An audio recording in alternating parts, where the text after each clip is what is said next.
Le costume contemporain, il y a plein d'enjeux qu'on n'imagine pas pour finir avec un jean et un t-shirt.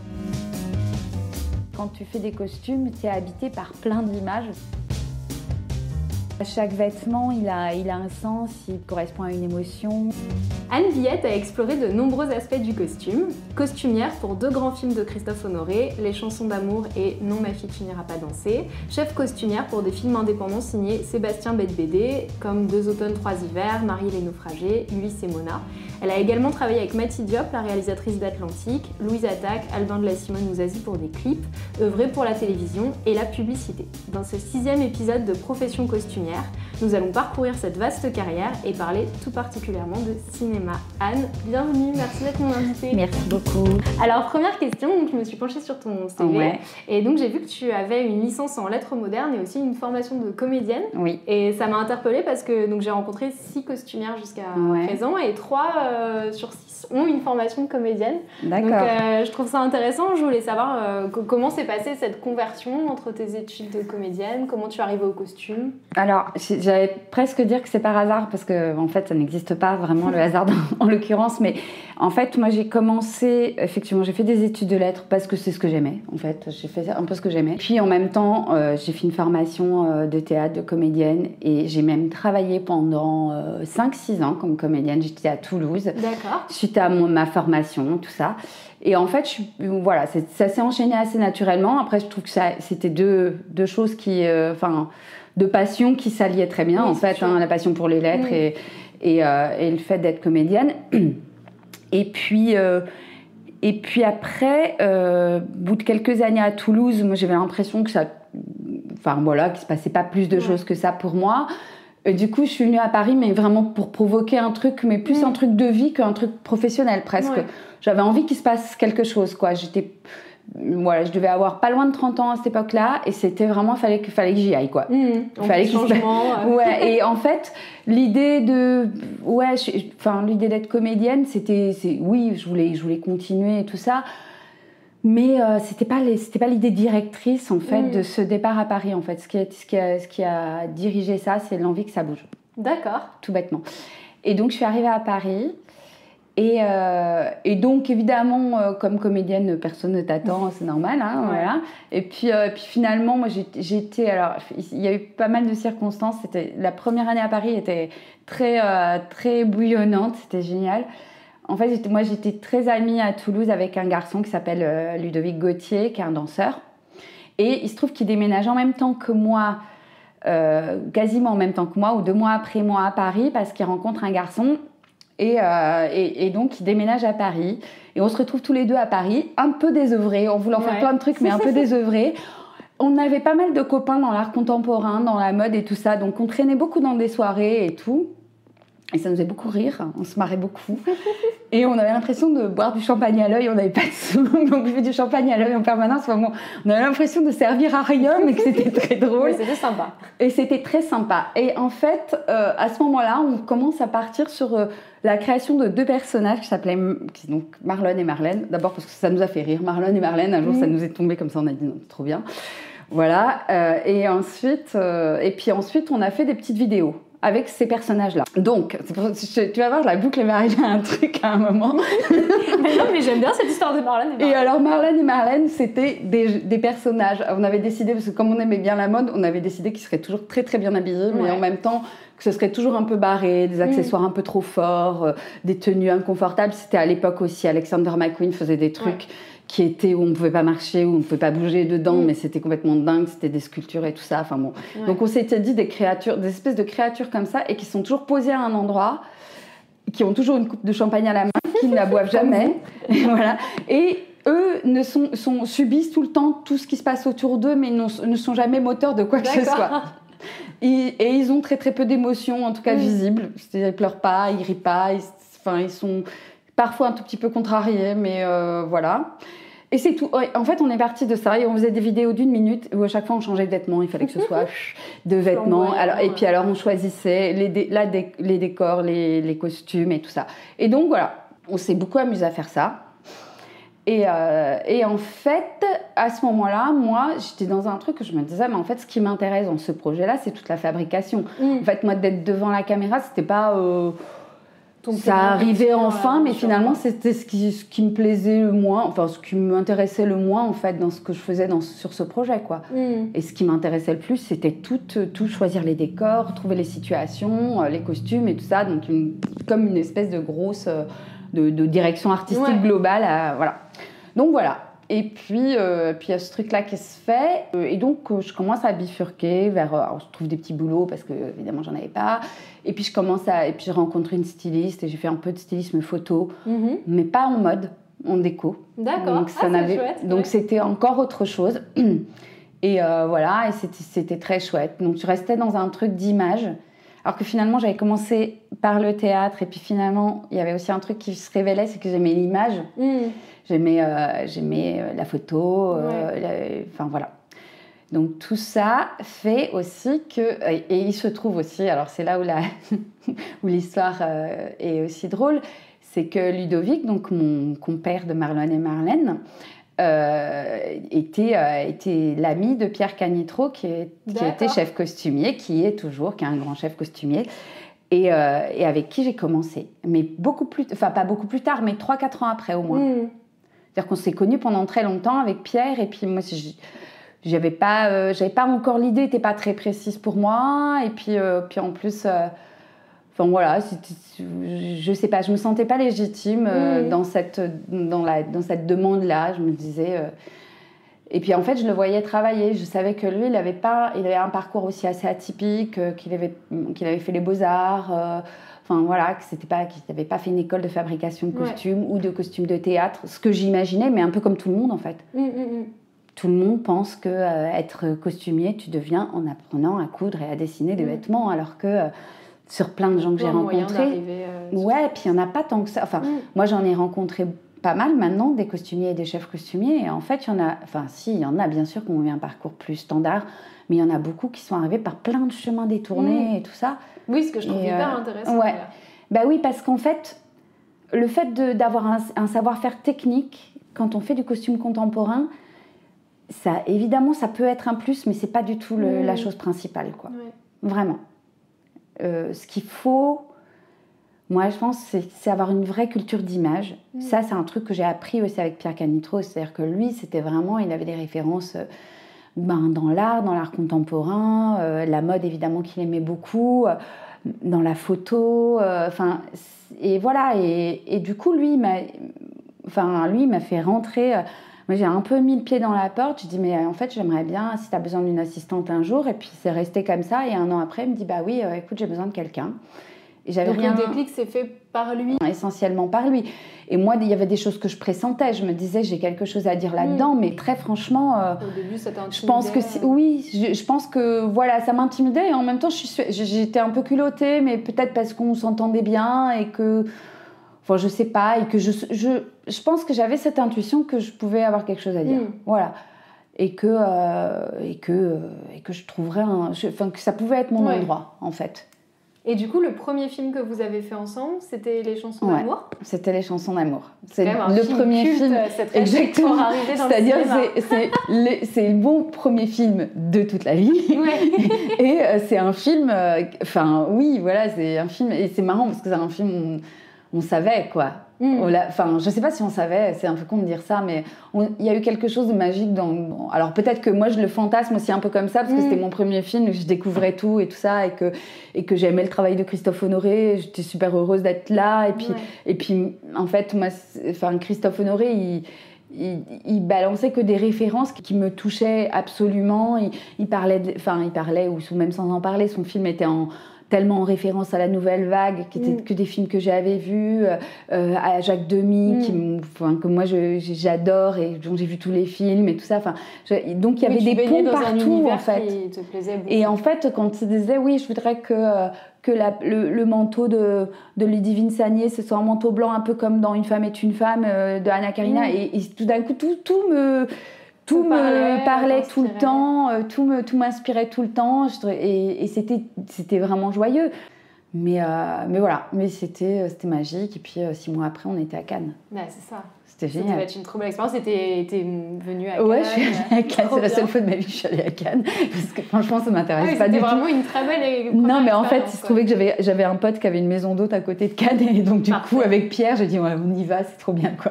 C'est trop et du coup, j'avais Fifi Chachnil qui m'avait prêté une robe. J'étais trop contente. Enfin, voilà, c'était un peu magique, quoi. C'est super. Ouais, voilà. Une belle première expérience dans le cinéma. C'était rêvé, quoi. C'était vraiment rêvé, quoi. Et après, vous avez travaillé sur 3 autres films ensemble. Ouais. Donc, Non, ma fille, tu n'iras pas danser de Christophe Honoré aussi. Ouais. Et puis aussi Vilaine et Domaine. Ouais. Et du coup, comment ça s'est passé, cette collaboration comme ça sur 4 longs métrages ensemble? Ouais, et une série aussi. Et une série, Clara Chella. Ouais, exactement. Oui. Donc, ça c'est... En fait, j'ai l'impression que les choses se passaient hyper naturellement, que moi j'apprenais, mais que j'avais pas l'impression d'apprendre. Pierre, il a ce côté très généreux, léger, joyeux. Enfin, il y a un truc vraiment où c'est pas quelqu'un qui transmet beaucoup ses angoisses. Et je pense qu'il en a comme nous tous dans ce métier-là. Et du coup, c'était vraiment un truc où il y avait beaucoup de légèreté. Et où moi, je pense que toute cette période-là, je me rendais pas compte qu'être chef, c'était aussi... quand je l'étais après, je me suis rendu compte à quel point ça pouvait être angoissant par moments et tout ça, parce que lui me faisait pas du tout ressentir ça. Alors, je pense que c'est aussi dans sa nature aussi de savoir relativiser, je pense, assez, et puis aussi de pas transmettre ça à ses collaborateurs, et c'est super. Et après, sur Clara Chella, ça doit être 6 fois 52 minutes, ou 6 fois. Enfin, un truc comme ça. Donc l'équivalent de 3 longs métrages ou de 2 longs métrages. Et là aussi, beaucoup de personnages secondaires. Donc effectivement, on était obligés... Là, j'ai vraiment commencé à apprendre très pratiquement ce que c'était vraiment le travail d'assistante. C'est-à-dire pouvoir aussi, à un moment, relayer le chef costumier ou le créateur de costumes sur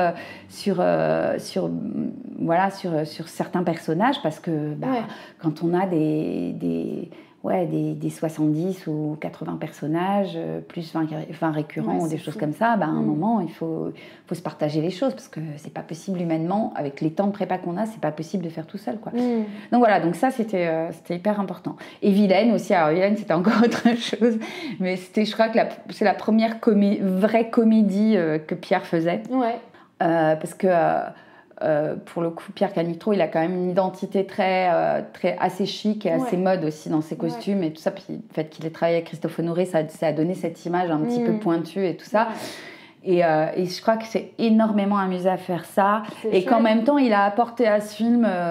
je ne l'ai pas revu depuis longtemps, mais je pense qu'au niveau de l'image, ce film, il avait un truc qui était assez qualitatif. Il n'était pas traité... plus que ce qu'on attend d'une comédie. Exactement, il n'était pas traité comme une comédie où on voit tout le temps les mêmes choses, avec des grands aplats de couleurs vives, des lumières hyper saturées, parce qu'aussi au niveau du chef, enfin de la photo, ça avait été traité aussi de manière un peu patinée et tout ça. Oui, il y avait quand même un parti pris. Ouais, il y avait des partis pris artistiques qui faisaient que c'était pas du tout cheap l'image, il y avait pas mal de choses vraiment il y avait de la patine un peu partout, c'était voilà, ça ressemblait pas à des trucs tout neufs dans des couleurs vives, comme un téléfilm. Je trouve les comédies en France, c'est assez rare là j'ai pas forcément d'exemple en tête de comédie dont je trouve l'image hyper ou alors des jeunes réalisateurs un peu indépendants et tout ça qui sont dans la comédie, mais les grosses comédies, je trouve que c'est souvent assez moche au niveau de l'image, en tout cas à mon goût. C'est sûr. Et alors après, tu as été chef costumière sur de nombreux courts et longs métrages. Et donc, tu as notamment travaillé beaucoup avec Sébastien Bedbédé. Voilà, donc Voyage au Groenland, 2 automnes, 3 hivers, Marie et les naufragés, Ulysse et Mona. Donc, est-ce que tu peux nous raconter un peu comment vous vous êtes rencontrés, comment s'est passée cette collaboration? Alors, on s'est rencontrés... il avait dû contacter, il cherchait une costumière, il avait contacté une copine à moi qui est costumière, enfin qui n'est plus costumière d'ailleurs maintenant, mais en fait qui était costumière et qui pouvait pas le faire et qui avait donné mon nom. On se connaissait assez peu avec Hélène en plus à l'époque, donc c'était hyper chouette qu'elle donne mon nom et puis moi je rencontre ce réalisateur là, et puis on parle et puis tout de suite en tout cas pour moi c'était évident, je pense que ça a été pour lui aussi, c'est-à-dire qu'on était sur sur des références communes de cinéma, mais c'est pareil, Sébastien, c'est quelqu'un qui adore le cinéma, qui va voir plein de films tout le temps, enfin qui était évidemment une culture énorme de cinéma, mais qui a fait aussi les Beaux-Arts, donc qui a aussi une culture, qui a fait une école qui s'appelle le Frénois, une école de cinéma, mais qui est très ouvert aussi, je pense, sur un cinéma un peu plus art contemporain, je pense qu'il plastique, mais en tout cas lui il a cette ouverture là, et en même temps avec un truc que moi j'aime beaucoup et dans lequel je me reconnais beaucoup, c'est une espèce de pop culture, quoi. C'est-à-dire tu peux parler avec lui à la fois de films de René ou de très grands réalisateurs et tout ça, et puis parler de teen movie américains, de films de Judd Apatow, tout ça. Maintenant tout le monde parle de Judd Apatow, mais voilà, parce que tout le monde a compris que c'était un auteur, mais voilà, mais il a un univers très large et pas du tout pas du tout cloisonné, et moi j'aime beaucoup ça en fait. J'aime beaucoup qu'on puisse à la fois adorer le cinéma d'Ozu et puis danser sur Katy Perry, quoi. Ça c'est moi, c'est pas Sébastien, mais y a rien, c'est pas du tout contradictoire en fait. Et c'est ça qui fait aussi que, et ça fait la richesse d'un exactement. Et alors, aux automnes 3 hivers, comment ça s'est passé, ta préparation sur le film? Alors c'était une préparation en 2 temps, parce qu'on a d'abord tourné une première partie qui se passait en automne, et puis après une deuxième partie qui se passait en hiver. Et qui se passait pas à Paris, qui se passait en Auvergne. Et en fait, on a une première partie qui se passait à Bordeaux, et là, je devais avoir, à mon avis, 2 semaines de prépa. Très, très courte, avec Vincent Macaigne qui arrivait genre la veille ou l'avant-veille du tournage. Qui était très difficile à joindre parce qu'il faisait un workshop au Brésil ou un truc comme ça. Ah oui, d'accord. Donc c'était très difficile même de l'avoir au téléphone. Donc tout ça, en fait, c'était très étrange de construire d'abord de devoir faire vite. Bon, ça arrive assez souvent. Mais après de construire sans avoir l'élément central, en fait. Donc j'avais quelques idées, mais sur ce que j'allais faire avec lui, mais en même temps sans le rencontrer, en sachant que Vincent, moi j'avais vu des films de lui où il devait faire 15 à 20 kilos de plus que ce qu'il faisait donc du coup il n'avait pas la même silhouette non plus. Parce que dans le film de Guillaume Braque, Un monde sans femme, il était assez rond. Oui, c'est vrai. Et du coup, donc du coup, j'avais pas forcément une image de lui hyper précise. Donc voilà, après ça s'est monté un peu, puis on devait faire avec des petits moyens, donc il fallait aussi à un moment. Et t'étais toute seule, j'ai l'impression. J'étais toute seule. Générique, je t'ai vu. Il y a que moi. Il y a pas d'équipe en fait. Là c'est vraiment, mais tous les postes étaient comme ça. C'était un budget qui était vraiment très très serré, et voilà, on était une personne par poste. Mais pour moi c'était bien. Enfin, en tout cas, c'était important c'était mon premier film que je faisais comme chef de poste, et c'était important d'accompagner ce film sur le tournage, d'être là tout le temps, d'avoir cette discussion avec Sébastien, parce qu'effectivement, on l'avait fait rapidement. Je me souviens juste d'une discussion qu'on avait par rapport à un truc qui semblait résolu avec Sébastien, et quand je l'ai présenté à Vincent, il a fait Vincent Macaigne, il a presque tiqué parce que je lui ai dit, moi je pense que parce que c'est un film d'hiver quand même. Et les films d'hiver, ça veut dire qu'il faut toujours penser aux vêtements extérieurs des comédiens, et que c'est ça qui va marquer, parce qu'il y avait beaucoup d'extérieurs en fait. Donc c'est ça qui va être marquant. Donc il faut un peu savoir ce qu'on veut. Et moi j'avais envie, puisqu'on voyait quand même beaucoup Armand marcher dans les rues et tout ça, j'avais envie je trouvais que c'était quelqu'un qui était très en mouvement, et j'avais envie qu'il soit en veste, qu'il a cette veste en velours, voilà, et qu'il mette des grosses écharpes, mais que ce soit pas un garçon en manteau et tout ça. Je voulais pas un truc long, je voulais un truc très dynamique et qui l'enferme pas trop. Et en fait, quand j'ai commencé à lui parler de ça, il me fait c'est un peu comme dans tous les films de la Nouvelle Vague. En gros, il m'a renvoyé ça comme étant d'une banalité absolue, ce qui était pas faux. Et après, je pense que je lui ai répondu direct. J'ai dit oui, mais bon, les clichés sont toujours là pour quelque chose. En fait, c'est pas forcément. Et puis, on va pas s'interdire de faire quelque chose qui est juste pour le film, sous prétexte qu'on l'a déjà vu. Oui, c'est sûr. Voilà. Et en fait, en plus, comme il avait une silhouette plus fine que ce que j'avais vu, cette silhouette en veste lui allait très bien. Et il y a cette énorme écharpe que j'ai trouvée en fripe, mais que j'avais adoré tout de suite. Et ça, c'est super avec Sébastien, parce que ça, c'est le genre de truc que lui, il trouve super. Et qu'il y a plein de réalisateurs qui vont dire, ah là là, ça va prendre toute la place à l'image. Et lui, t'as suivi direct. Et lui, suit direct sur ce genre de proposition. Alors, parfois, c'est peut-être too much, mais en même temps, voilà, ce qui dessine le personnage, c'est qu'il est dans sa veste avec ses mains dans les poches et sa très grosse écharpe assez colorée. Enfin, voilà. Il y avait des choses sur lesquelles on était vraiment... Il y a un truc que dit d'ailleurs le personnage d'Armand dans le film, c'est qu'il aime bien les filles en hiver. Oui. Et qu'il trouve ça joli quand elles commencent à mettre des bottes, des collants, des jupes et tout ça. Et donc ça, c'était... Et Maud, elle avait des bottes qui étaient des bottes à moi d'ailleurs, parce que économie. T'as donné ta personne. Ouais. Et voilà, elle avait un pantalon dans les bottes... Et ça faisait une silhouette un petit peu 80. Enfin voilà, mais moi je pense que je sais plus si on en avait parlé avec Sébastien, mais je crois que j'avais des souvenirs. Enfin, j'avais un peu des trucs de films de Woody Allen, de Annie Hall, de choses comme ça. Qui est pour moi au sommet, ces silhouettes-là. Et puis aussi des films, puis peut-être Kramer contre Kramer, les Tweed et tout ça. C'est cette période new-yorkaise des années 80. Voilà, il y avait beaucoup de mailles, de tweed, voilà. Puis ces couleurs automnales. Voilà. Avec ce pull vert de Bastien Bouillon, qui était un pull à lui qu'on a gardé parce qu'il apportait un truc tellement... Pareil, assez osé finalement, mais qui lui allait tellement bien. Et que enfin, je sais pas, chaque fois que je revois l'image, je me dis ça marche, c'est vrai. ce pull vert. Alors que...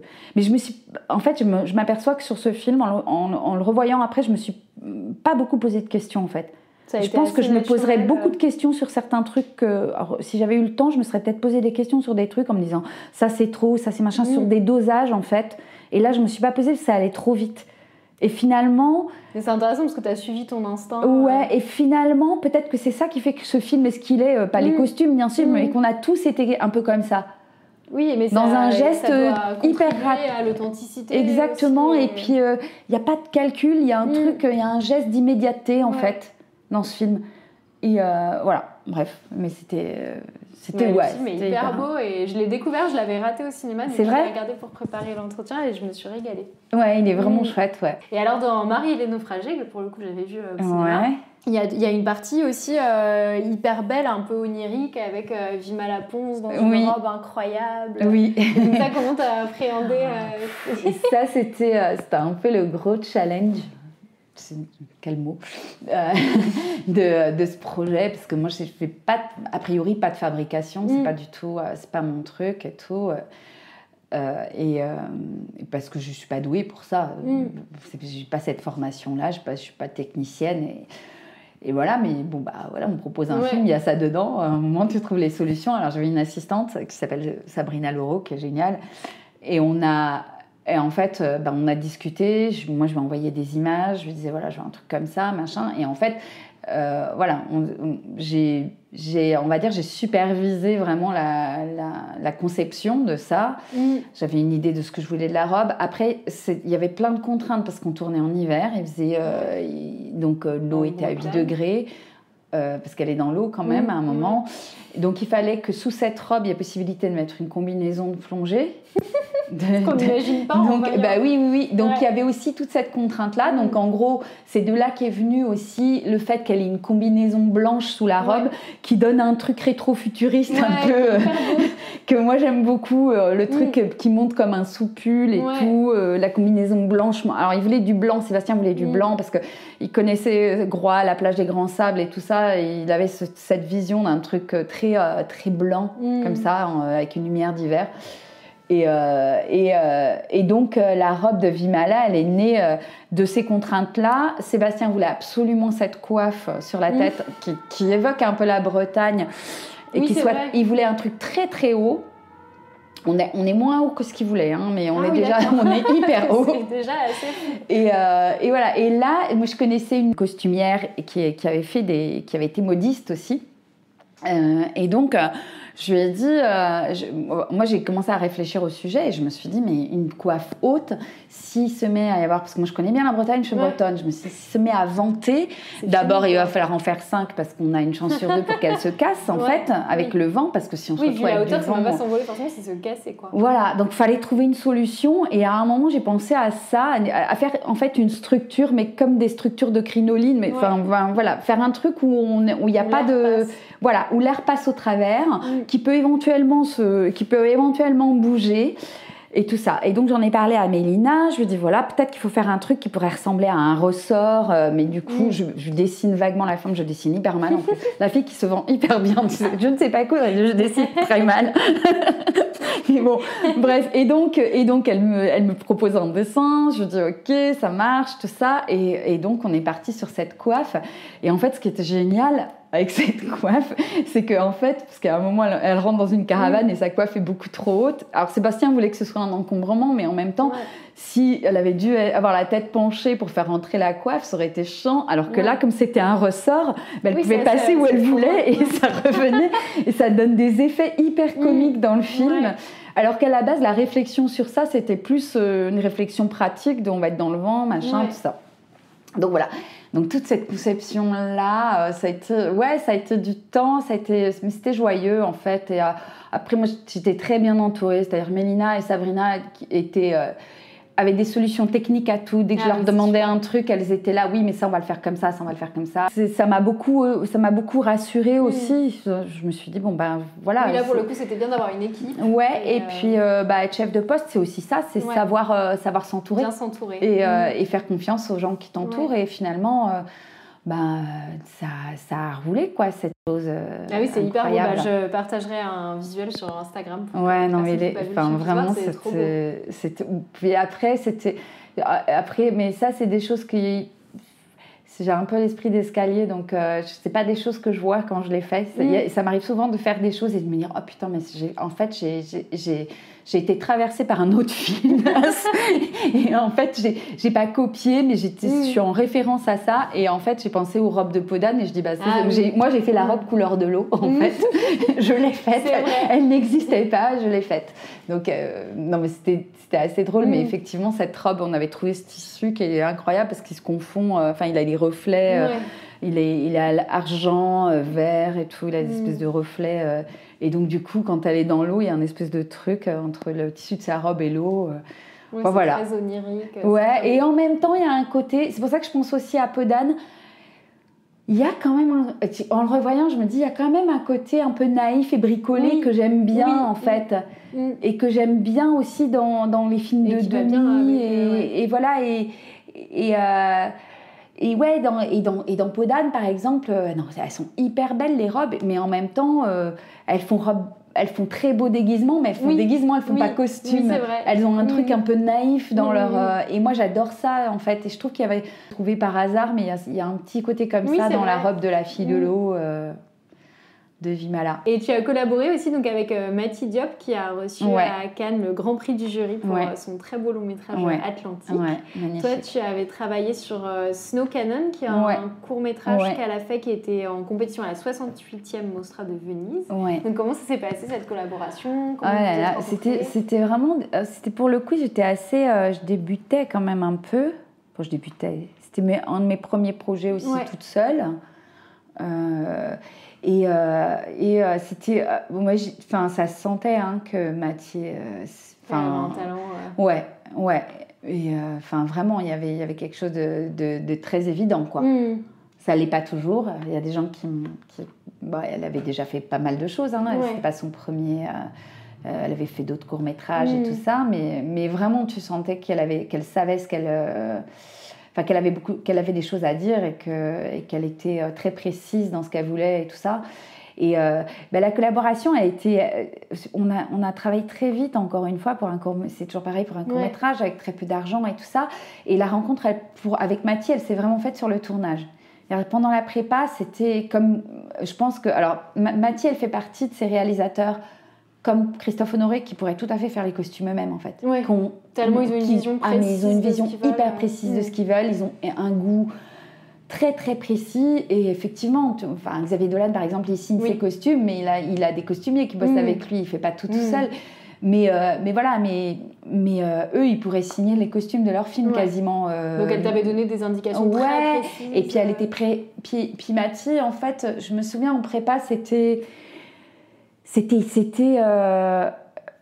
en fait, elle avançait vraiment en contradiction. Elle a une manière de renvoyer les choses et tout ça, donc de remettre en question et tout.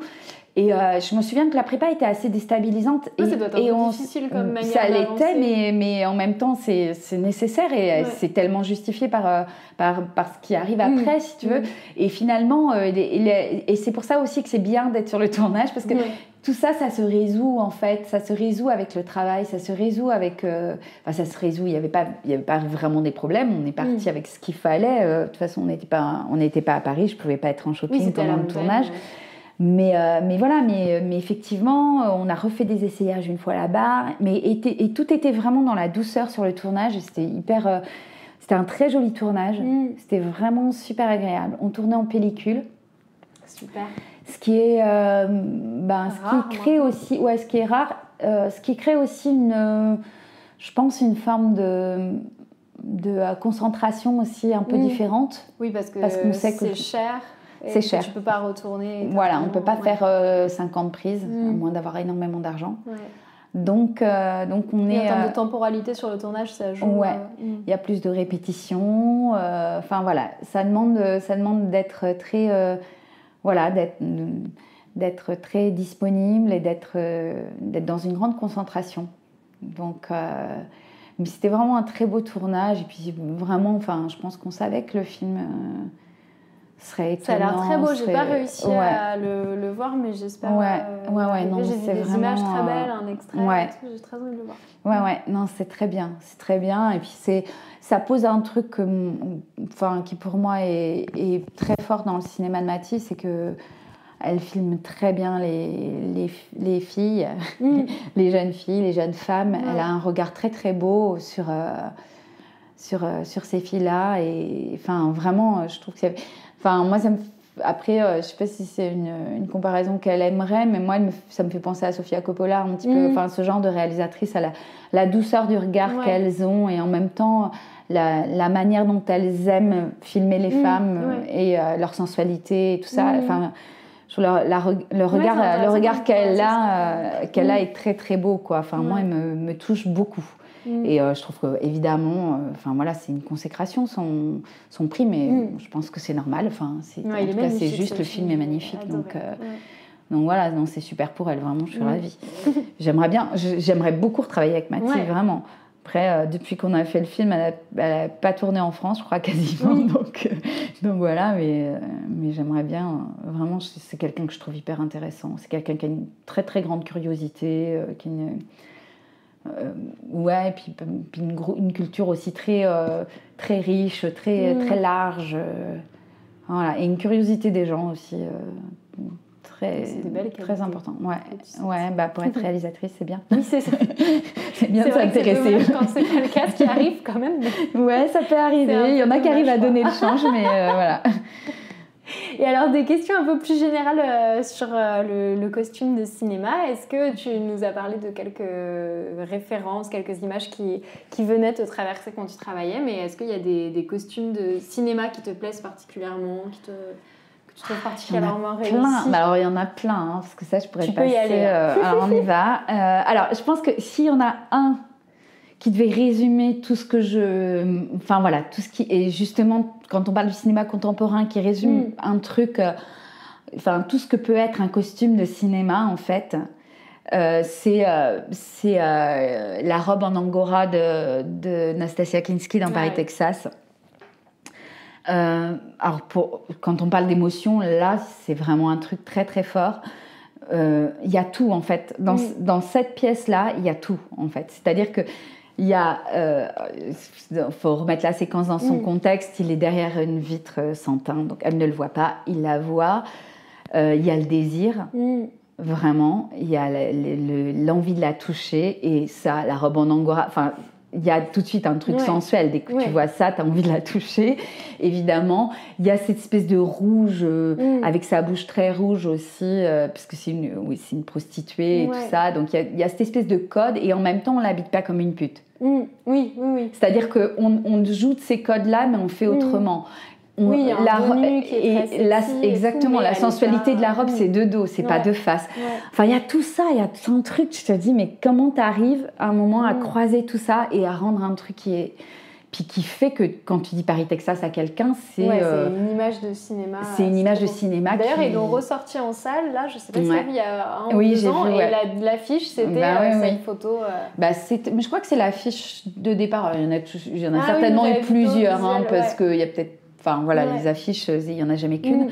Mais je pense que c'était l'affiche au départ aussi. Et après, et d'ailleurs, c'est une référence dans le dernier film de Christophe Honoré. Camille Cotin a une robe en angora qui est bleu turquoise, et à un moment il y a un plan qui est une citation très claire, sauf qu'elle est brune avec une robe bleu turquoise, mais il y a une citation, enfin il y a vraiment, connaissant Christophe Honoré, je sais que ce n'est pas par hasard. Avec elle très centrée dans l'image et tout ça, et dans la même position que Nastasia Kinski. Je me suis dit, à un moment, elle va souffler dans ses cheveux, et on y est. Et ils n'ont pas été jusque-là, heureusement, parce que ça aurait été too much. Mais voilà, non, mais et moi, là, pour le coup, c'est assumé complètement de citer et de faire référence à. Il y a un truc assez ludique aussi dans le fait de faire référence à des choses comme ça. Puis un truc qui est aussi un petit clin d'œil de complicité avec qui reconnaîtra Oui, c'est ça. Donc ça, c'est plutôt chouette. Mais voilà, donc ça c'est un grand truc. Tu parlais de Jacques Demy. Dans Jacques Demy, alors moi, plus que Podane, parce que Podane, je l'ai vu beaucoup plus tard en fait. J'ai pas de souvenirs d'enfance de Podane, j'ai des souvenirs beaucoup plus tardifs de Podane, que j'adore évidemment. Mais pour moi, c'est Les Demoiselles, vraiment.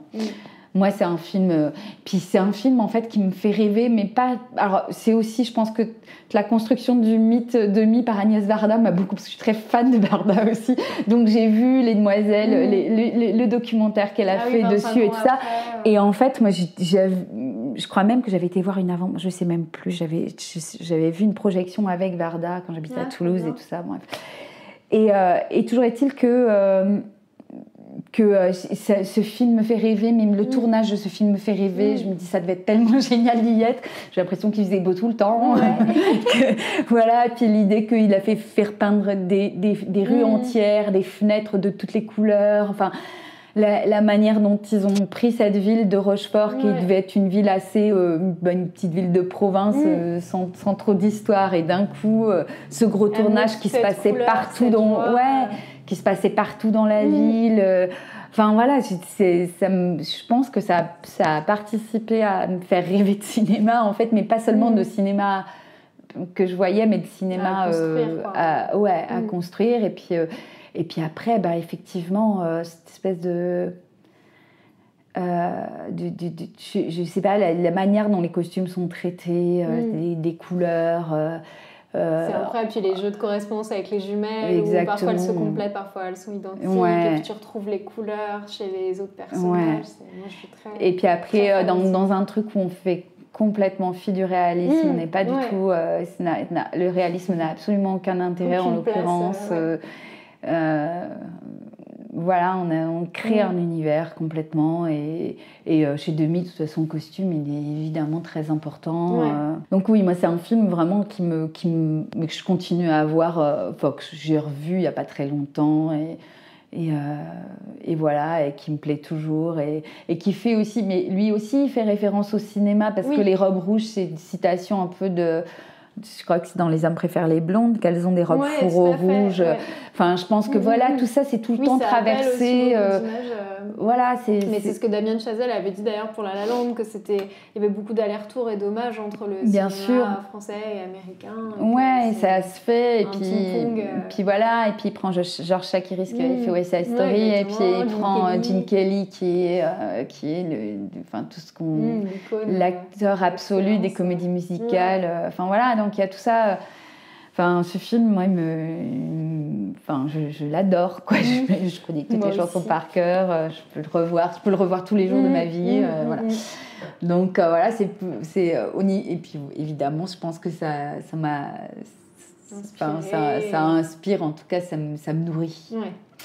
Voilà, au niveau des costumes. Et puis après, il y en a plein. Mais il y a un film que j'adore et dont j'aime beaucoup les costumes, même si je pense que quand je l'ai vu, je m'en suis pas du tout aperçue. C'est Breakfast Club. Ah oui. Pour moi, il y a un grand film. C'est pas un teen movie. Enfin, c'est un teen movie, mais c'est ça qui est génial avec le cinéma de John Hughes, c'est que c'est des teen movies et qu'en même temps, c'est plus que ça. Et qu'il amène autre chose. Et c'est des films aussi qui sont assez intemporels, que tu peux revoir. En tout cas, celui-là, il est complètement réussi à ce niveau-là. Et en plus, c'est évidemment des choses qui me questionnent maintenant que je suis costumière. Mais effectivement, c'est un enjeu incroyable quand tu as un film avec une unité de lieu et de temps. Ouais. C'est-à-dire que tu vas avoir un seul costume pour dessiner ton personnage et pour que ce soit... Et pour que ce soit marquant, et je pense qu'on se souvient de toutes les silhouettes, quoi. Enfin, quand tu as vu le film, tu les as tous en tête, quoi. Comment ils sont habillés. Faut pas se louper, quoi. Et il faut pas se louper. J'imagine le temps que ça a dû demander pour trouver les trucs. La jolie fille qui est jouée par Molly Ringwald, je trouve que son costume, il n'est pas du tout un espèce de cliché... des années 80, tu le ressors maintenant, c'est super beau, son chemisier rose, sa grande jupe, ses bottes, enfin tout est génial, tout lui va hyper bien en plus. Enfin, vraiment, ce film, il a un truc totalement réussi et au niveau des costumes aussi, quoi. Et ça, c'est pareil, c'est un film que je peux revoir et que j'aime revoir. Régulièrement. Ouais, vraiment, puis que je trouve hyper touchant, enfin... Voilà, il est très bien écrit, il est très bien construit. Enfin, il y a tout au niveau de la réalisation, au niveau de la gestion du décor, du lieu, de cette bibliothèque et tout ça. Comment ils habitent, enfin comment le film habite cet endroit sans jamais le rendre plat et tout ça, en faisant vraiment du cinéma avec et pas du théâtre. Enfin. Voilà, c'est un très beau film. Après, il y a aussi il y a des costumes. J'ai pensé à ça voilà, par rapport à ta question. Il y a un film que je trouve complètement ridicule en tant que film, mais dont j'adore les costumes, c'est 9 semaines et demie. Mais par contre, toutes les silhouettes de Kim Basinger sont dinguement belles, quoi. Tout est absolument réussi. Alors, ce qui est hyper drôle, c'est que dans le film, il y a une histoire de rencontre sensuelle, machin, entre elle et Mickey Rourke. Et en fait, à un moment, lui, dans son côté un peu fétichiste, commence à l'habiller, à lui mettre des trucs. Et en fait, elle est 20 fois moins sexy dans tous les vêtements qu'il lui fait mettre, qui sont vachement plus des jupes droites entravées, des chaussures à talons, que tout ce qu'elle met par ailleurs. La première séquence, elle a un gros manteau qui est presque un manteau d'homme, un gros pull rouge dessous, qui est hyper... Enfin, tout est tout le temps hyper réussi. Et elle est après, ça c'est le truc du film. Je sais pas si ça a été voulu, je pense que ça n'a pas été voulu comme ça. Non, c'est drôle que dès qu'il essaie de... mais parce qu'elle, en fait, dans le film, c'est évidemment, elle est d'une beauté à tomber, parce qu'à cette époque-là, Kim Basinger, c'était juste incroyable.